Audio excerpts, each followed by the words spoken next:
The 3rd SS Panzer Division, Totenkopf, was an elite division of the Waffen-SS of Nazi Germany during World War II, formed from the Standarten of the SS-TV. Its name, Totenkopf, is German for death's head, the skull and crossbones symbol, and it is thus sometimes referred to as the Death's Head Division. The division was formed through the expansion of Kampfgruppe Eicke, a battle group named, in keeping with German military practice, after its commander, Theodor Eicke. Most of the battle group's personnel had been transferred to the Waffen-SS from concentration camp guard units, which were known collectively as SS-Totenkopfverbände. Others were former members of Selbstschutz. In February 1943 the division was moved back to the Eastern Front as part of Erich von Manstein's Army Group South. The division, as a part of SS Obergruppenführer Paul Hauser's 2 SS Panzer Corps, took part in the Third Battle of Kharkov, blunting the Soviet offensive. During this campaign, Theodor Eicke was killed when his spotter aircraft was shot down. Hermann Priest succeeded Eicke as commander. The SS Panzer Corps, including the division, was then shifted north to take part in Operation Citadel, the offensive aimed at reducing the Kursk salient. It was during February 1943 that the 3rd SS Panzer Regiment received a company of Tiger I heavy tanks. The attack was launched on July 5, 1943 with the 2 SS Panzer Corps attacking the southern flank of the salient as the spearhead for Generaloberst Hermann Hoth's 4th Panzer Army. The division covered the advance on the left flank of the 2 SS Panzer Corps, with the SS Division Leibstandarte forming the spearhead. With the advance slower than had been planned, Hauser ordered his 2 SS Panzer Corps to split in two, with the Totenkopf crossing the Sel River northwards and then continuing on towards the town of Prokhorovka. By July 11, elements of the division crossed the Sel and secured Kliuchi. In the afternoon of July 12, near the village of Andrievka on the south bank of the Sel, the Soviet forces launched a major counterattack against Regiment Guli and the division's battalion of assault guns during the Battle of Prokhorovka.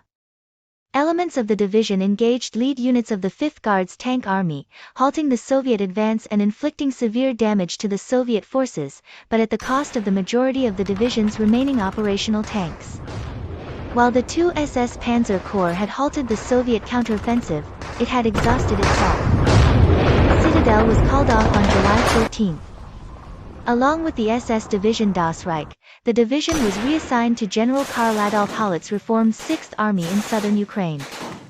The 6th Army was tasked with eliminating the Soviet bridgehead over the Meuse River. The division was involved in heavy fighting over the next several weeks. During the July-August battles for Hill 213 and the town of Stepanovka, the division suffered heavy losses, and over the course of the campaign on the Meuse front, it suffered more casualties than it had during Operation Citadel. By the time the Soviet bridgehead was eliminated, the division had lost 1,500 troops. The Panzer Regiment was reduced to 20 tanks. The division was then moved north, back to Kharkov. Along with Das Reich, Totenkopf took part in the battles to halt Operation Rumyantsev and to prevent the Soviet capture of the city. The city was abandoned on August 23 due to the threats on the German flanks. In October 1943, the division was reformed as a Panzer Division. The Panzer Battalion was officially upgraded to a regiment, and the 2 motorized regiments were given the titles Theodor Eicke and Totenkopf. The division, along with other Axis formations, continued its retreat towards the Romanian border. By November, the division was engaged in fighting against Red Army's attacks over the vital town of Krivoy Rog to the west of the Dnieper. In January 1944, Totenkopf was still engaged in heavy defensive fighting east of the Dnieper near Krivoy Rog. In February 1944, Totenkopf took part in the relief attempt of German troops encircled in the Korsun pocket. Despite heavy Soviet propaganda inducements, very few German soldiers and no Waffen-SS men in the cauldron had surrendered. Though most of the trapped men escaped, they had to leave nearly all of their heavy equipment, 300 tanks and assault guns behind. These units had to be withdrawn for rest and near complete re-equipping.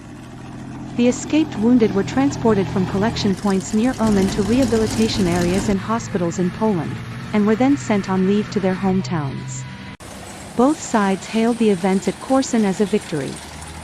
Marshal Konyev claimed to have inflicted 130,000 German casualties, but in reality, there were only 30,000.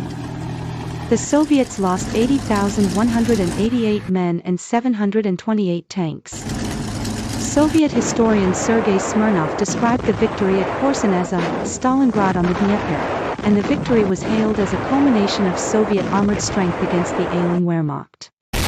On the part of the Germans, the counterattack was depicted as a glorious success in which one group of brave German soldiers freed their equally heroic comrades who had been trapped in the pocket. The German High Command was relieved that many troops were able to escape.